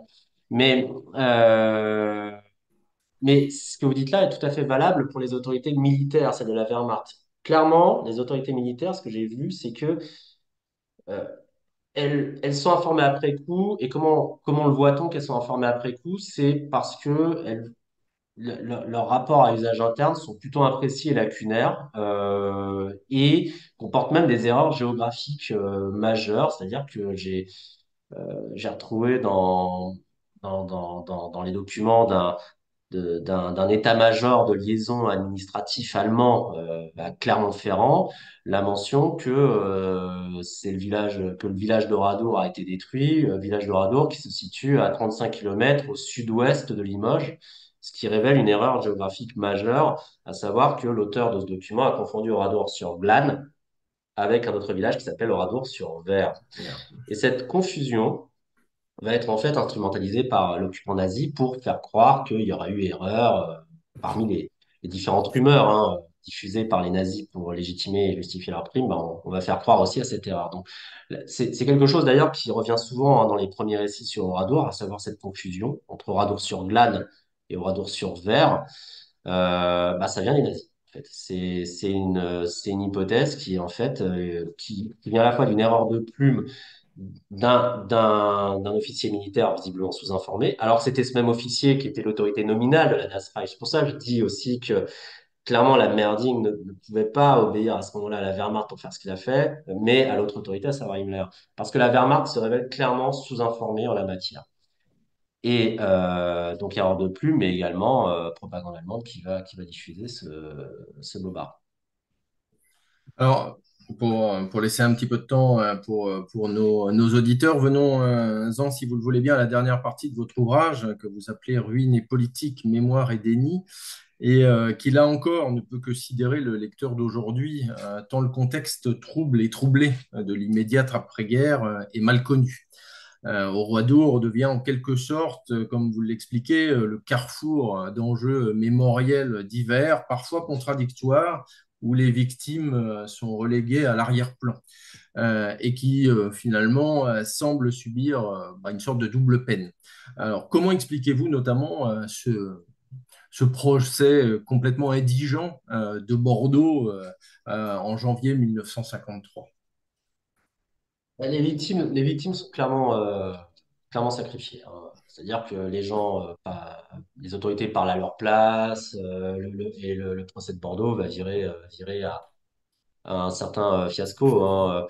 Pourquoi? Alors, parce que au procès de Bordeaux, le procès de Bordeaux, il arrive déjà 9 ans après les faits, ce qui est extrêmement tard, hein, en réalité. Nuremberg, commence l'année même de la capitulation du nazisme, hein. Et clairement, on attendait à Bordeaux l'équivalent de Nuremberg, c'est-à-dire un procès extrêmement documenté, avec des moyens techniques, archivistiques considérables. Et finalement, on s'aperçoit que, comment dire, l'instruction a été, à défaut d'être bâclée, hein, révèle quand même un certain nombre de lacunes, et c'est surtout concentré sur les Allemands, plutôt les SS qu'on avait sous la main, qui sont précisément pas allemands, pardon, mais qui étaient surtout des Alsaciens, en fait, qui avaient déserté, qui s'étaient retrouvés même engagés volontaires dans l'armée française et qui se sont fait retrouver par la justice militaire.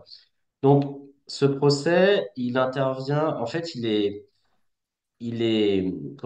révèle un fiasco à différents titres et pour différentes raisons.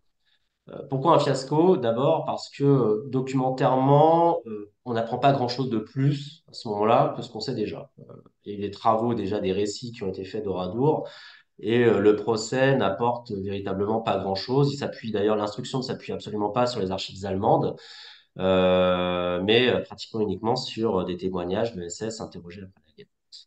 Et il est un fiasco aussi pour les victimes parce que il y a un énorme problème à ce moment-là, c'est que dans le box des accusés, il y a 21 personnes. Et sur ces 21 personnes, il y a 7 Allemands et 14 Alsaciens, dont 13 incorporés de force. Si bien que, alors que les incorporés de force, ils étaient très minoritaires dans la Das Reich et dans le détachement qui a rasé Oradour, un détachement qui comprenait environ 120-150 personnes, il y avait 27 Alsaciens. Et ben là, ils sont majoritaires dans le box des accusés. Et donc, on a l'impression, en tout cas en Alsace, que c'est l'Alsace qui est mise en cause. D'où d'ailleurs la collision entre deux mémoires antagonistes de la Seconde Guerre mondiale en France, à savoir la mémoire du Limousin, terre de maquis, mais également terre de souffrance, terre de sang versé, à cause de la répression notamment conduite par la Das Reich, et la mémoire alsacienne qui a été très marquée par l'occupation-annexion allemande, et notamment cette question des malgré nous. que l'Alsace s'efforce de faire réintégrer dans la société française malgré le fait qu'ils aient porté l'uniforme allemand. Et ce procès de Bordeaux va en fait totalement déraper. Euh, C'est-à-dire que ça devait être le procès du national-socialisme, ça devait être le procès d'Oradour. Ça va devenir une polémique franco-française avec l'Alsace qui prend fait et cause pour ses fils. Et d'ailleurs, ce procès, il achève de sombrer dans la confusion. Pourquoi? Parce que Oradour était présenté comme un crime allemand. Je l'expliquais au cours de notre entretien. Les premiers récits parlent de la barbarie allemande qui est à l'origine d'Oradour. Et qu'est-ce qu'on voit avec ce procès? Eh ben, en fait, les accusés sont français.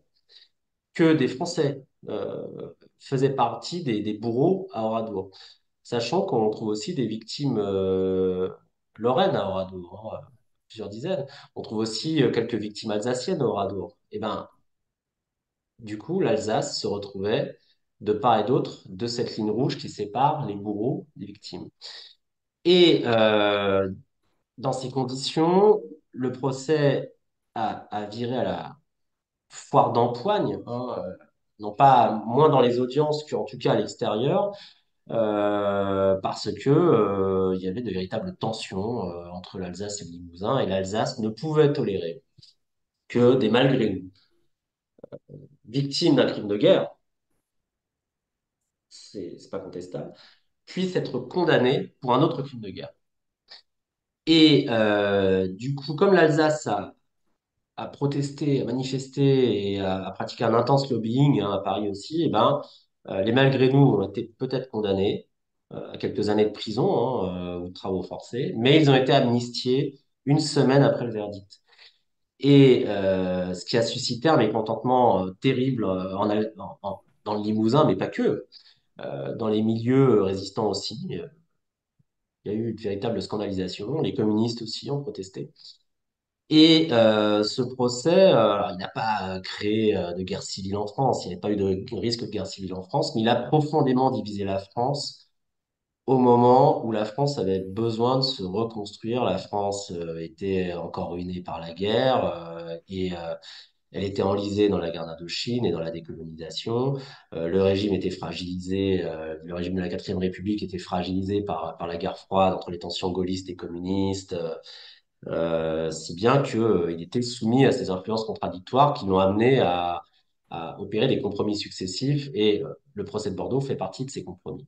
Et ce compromis, qu'est-ce qu'il est? Eh ben, on sacrifie une terre rurale, pauvre, dominée d'ailleurs par la gauche, par les communistes, hein, qui est le Limousin, au profit d'une région stratégique plus riche, qui est l'Alsace. Et le procès de Bordeaux, finalement, a abouti à un véritable sacrifice des victimes qui, à ce moment-là, se sont repliées sur elles-mêmes pendant plusieurs décennies, hein, et ont rompu avec l'État. Et un autre point aussi qui explique ce fiasco, c'est donc le contexte, toujours revenir à ça, qui est celui de la guerre froide, la division du monde entre deux blocs, l'Est et l'Ouest, et la reconstruction européenne. La guerre froide et la construction européenne impliquent de la part du gouvernement, ont conduit le gouvernement français à privilégier une réconciliation avec l'Allemagne de l'Ouest. L'Allemagne, à ce moment-là, est coupée en deux entre l'Ouest capitaliste, je résume, et l'Est communiste. La France va vouloir mettre en œuvre un projet de construction européenne qui implique nécessairement une réconciliation avec l'Allemagne. Et comme l'Allemagne de l'Ouest, à ce moment-là, refuse de regarder en face le passé nazi et refuse de poursuivre les millions de criminels de guerre qui l'habitent, ben dans ce cas-là, le gouvernement français va, euh, avec un certain cynisme, hein, mais comme d'ailleurs le gouvernement britannique, comme d'ailleurs le gouvernement des États-Unis d'Amérique, ben, le gouvernement français va finir par fermer les yeux et faire preuve d'énormément d'indulgence envers les criminels de guerre nazis et même s'arranger pour les rapatrier, rapatrier ceux qui sont sur le territoire français emprisonnés ou en instance de jugement vers l'Allemagne de l'Ouest. C'est pour ça que des responsables de la police SS en France, tels que Karl Oberg et Helmut Knochen, vont être finalement reconduits en Allemagne à la fin des années 50, début des années 60.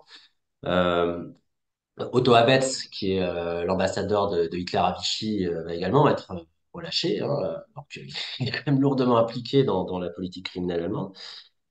Et ça va conduire à ce que la France ne manifeste pas une hâte excessive dans la poursuite des criminels de guerre allemands. Ceux qui sont jugés à Bordeaux, c'est 21 sous-fifres, hein, le plus élevé en grade est adjudant. Les officiers vont être épargnés parce que l'Allemagne de l'Ouest refuse de les poursuivre, les anglo-saxons refusent de les extrader et la France ne manifeste pas une hâte véritable à les retrouver parce qu'il ne s'agit pas d'embarrasser le nouvel allié ouest-allemand. Donc, d'où un paradoxe assez étonnant, et d'autant plus étonnant que hier, quand j'étais aux commémorations d'Oradour, j'ai entendu une citation de Konrad Adenauer qui est lourdement impliqué quand même. C'est le premier chancelier d'Allemagne de l'Ouest, et il est lourdement impliqué dans la politique de protection des criminels de guerre en Allemagne de l'Ouest, même il a contribué à rebâtir la démocratie ouest-allemande. Ben, en fait, voilà, on est en présence d'un contexte euh, qui montrait que l'Allemagne de l'Ouest ne voulant pas se regarder en face, ben, la France n'a pas cherché à pousser l'Allemagne de l'Ouest à se regarder en face à son tour, si bien que euh, la, la, la France a également sacrifié les victimes d'Oradour à cette réconciliation franco-allemande qui, paradoxalement, va conduire plus tard à ce que des chefs d'État allemands, en 2013 comme hier, se déplacent à Oradour pour rendre hommage aux victimes. Donc, quelque part, tort ou à raison, mais en tout cas, c'est comme ça que ça s'est passé.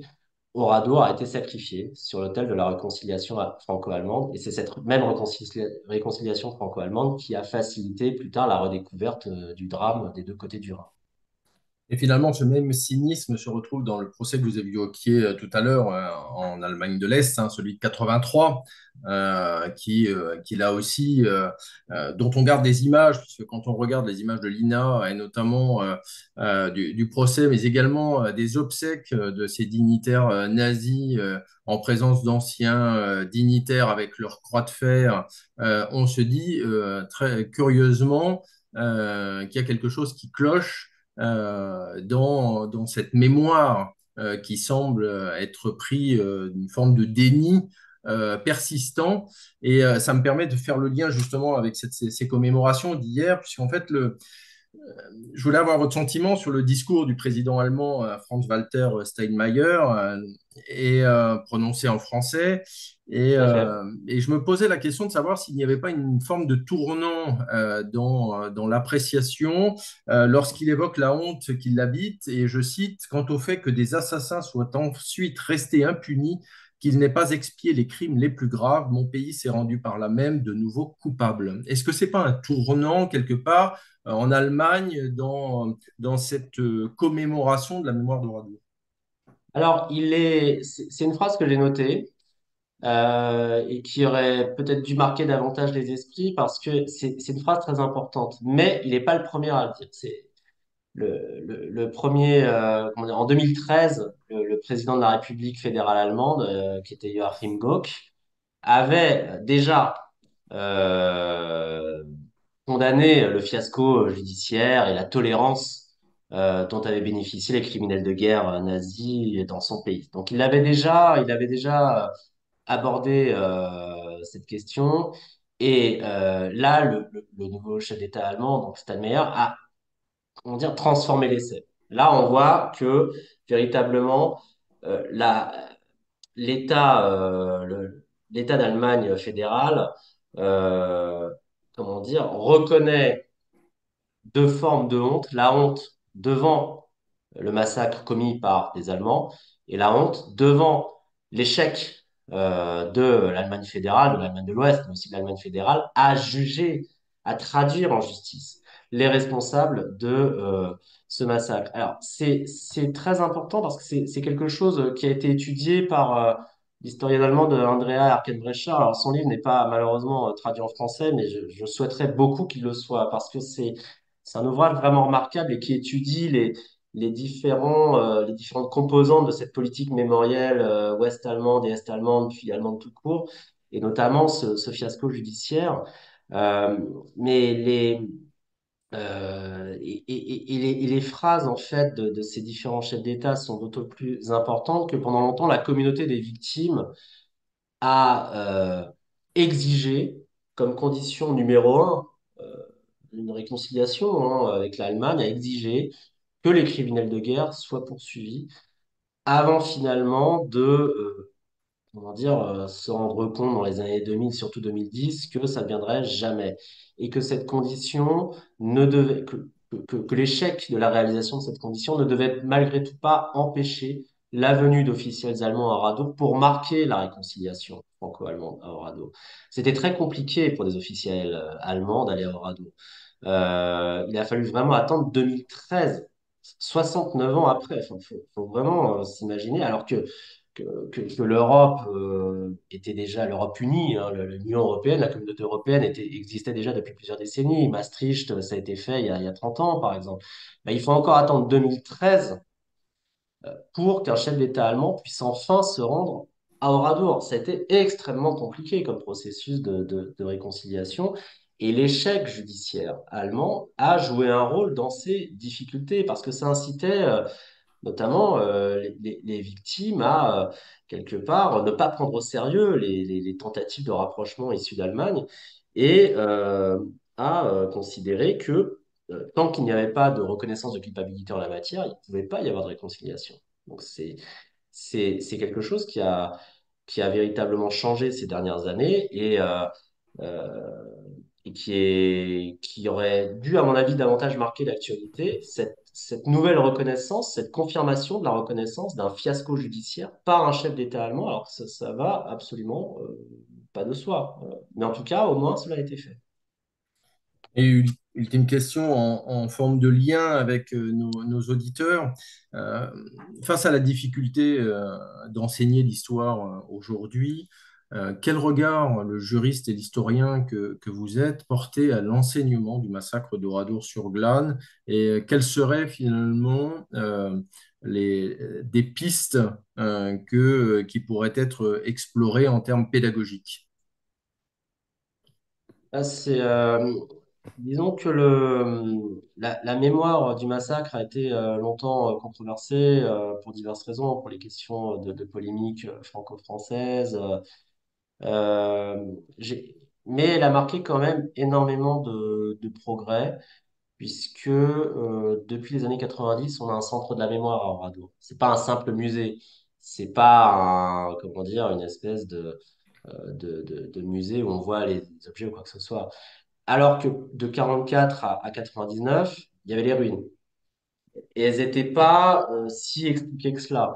Les ruines étaient présentées sous l'angle du pèlerinage. Quand vous alliez à Oradour, d'ailleurs, j'y suis allé à 9 ans, en 1988, ce qui m'a beaucoup marqué, c'était de voir voilà, lieu de martyr, lieu de massacre, silence, recueillez-vous, etc. Donc, Oradour a longtemps été un lieu de pèlerinage, un lieu où il fallait rappeler la barbarie nazie, mais qui était assimilé à un lieu de pèlerinage laïque, pour reprendre une formule, je crois, de Sarah Farmer ou de Jean-Jacques Fouché, qui sont des historiens qui ont travaillé sur Oradour.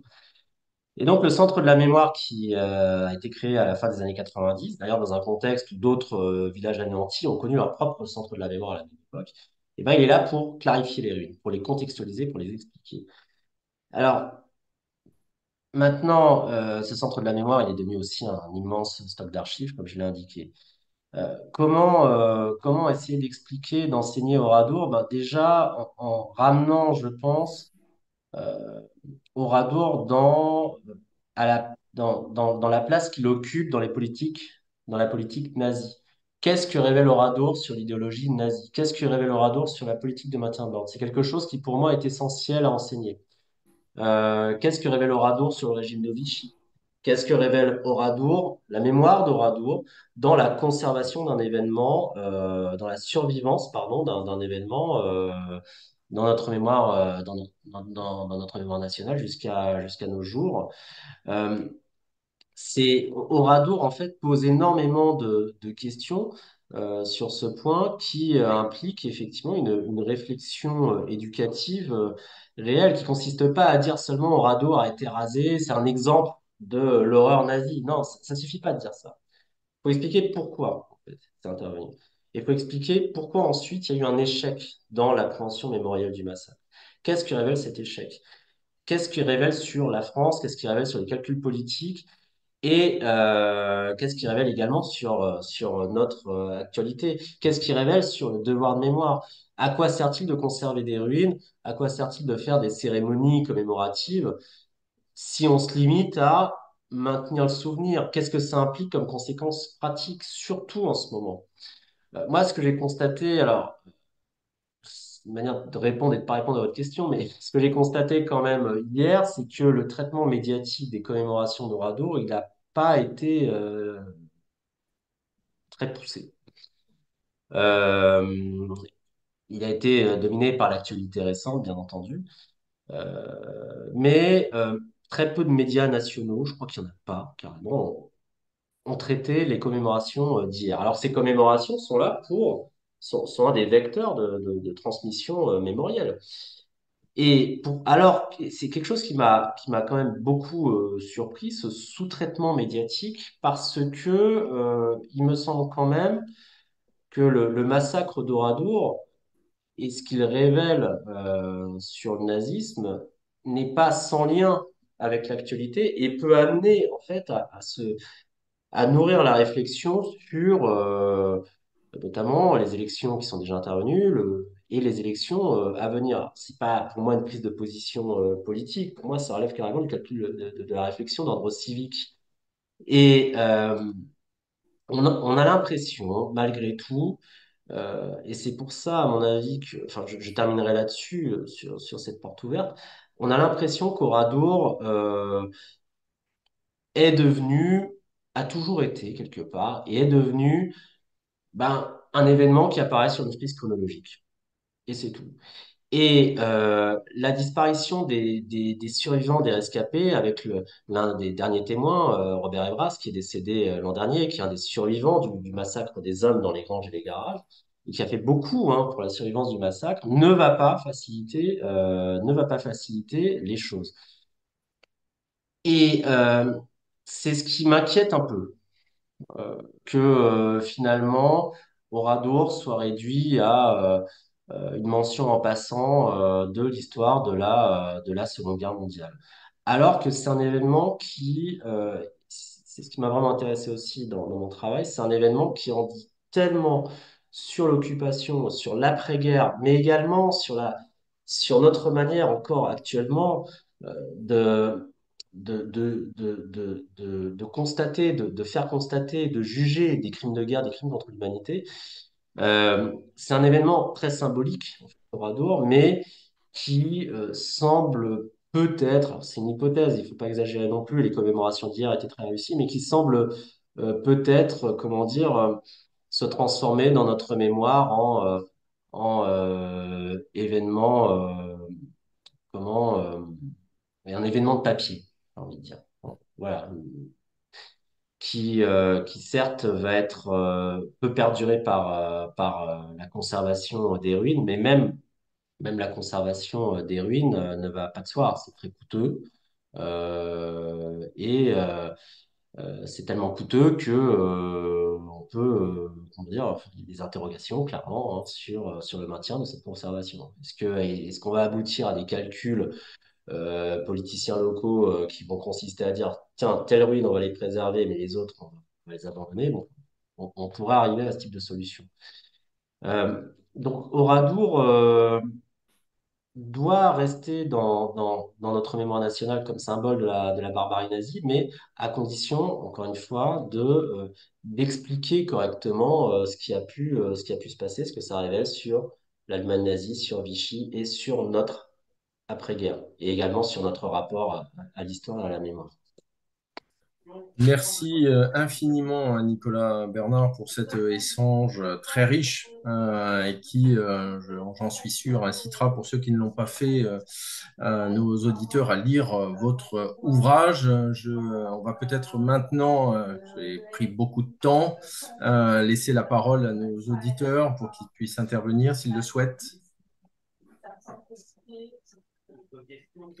Oui, moi j'avais deux remarques. D'abord, vous remercier l'un et l'autre pour cette soirée qui a été extrêmement intéressante et je ne doute pas que les collègues qui sont encore en activité, ce qui n'est plus mon cas, pourront tirer profit de tout ce que vous avez dit et notamment sur la question de la place d'Ouradour et de la question de la mémoire. Alors, ça m'amène à une information, à savoir que vous avez évoqué le livre de Robert Pike, pardon.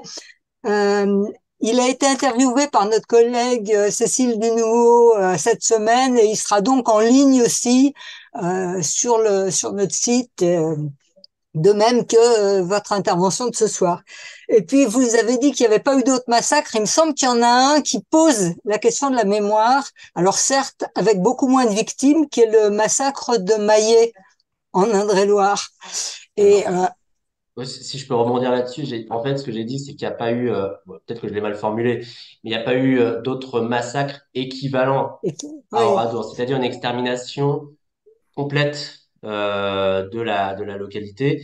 Maillet, le 25 août 1944, est effectivement rasé, mais là encore, je reviens à ce que je disais c'est presque navrant d'avoir à dire, mais il y a une hiérarchie dans l'horreur quand on étudie oui, le tout à fait. nazisme, et Maillet, malgré l'horreur inouïe de ce que c'est, ça n'atteint pas le degré d'Oradour. Parce qu'à Maillet, il y avait 500 habitants et 124 habitants ont été massacrés. Donc, c'est pas la totalité des habitants, même si à Maillet, bah, la plus jeune victime, c'était un enfant de 3 mois et la plus âgée, c'était une personne âgée de 89 ans. Mais Maillet n'est pas Oradour. Maillet, c'est, comment dire, un massacre partiel. Ça reste un massacre, hein, il faut pas, comment dire, me faire passer pour plus cynique que je suis. Mais c'est quelque chose d'assez étonnant quand on étudie le nazisme, c'est qu'à chaque fois on doit confronter et chercher à clarifier ce qui a pu se passer, et donc parfois on est amené à devoir distinguer selon l'horreur commise. Ce qui me permet de mettre en relief le caractère exceptionnel d'Oradour, justement. Maillet, quelque part, euh, c'est ce qu'il y a d'intermédiaire entre le sommet des brutalités nazies avant et après Oradour et Oradour, justement. C'est à mi-chemin. Mais c'est pas encore Oradour. C'est ça que je voulais dire, en fait, pour clarifier mon propos. Oui, oui, oui, tout à fait. Vous avez raison sur l'ampleur du massacre, mais ce qui me semble intéressant euh, à comparer d'une certaine manière, c'est l'absence de mémoire de Maillet, par contre. Alors, c'est très simple. En fait, la mémoire d'Oradour, elle a été portée par deux facteurs, entre autres, hein, mais deux facteurs majeurs. Premier facteur, les associations mémorielles, l'association notamment des parents des victimes hein, d'Oradour, et aussi l'État français.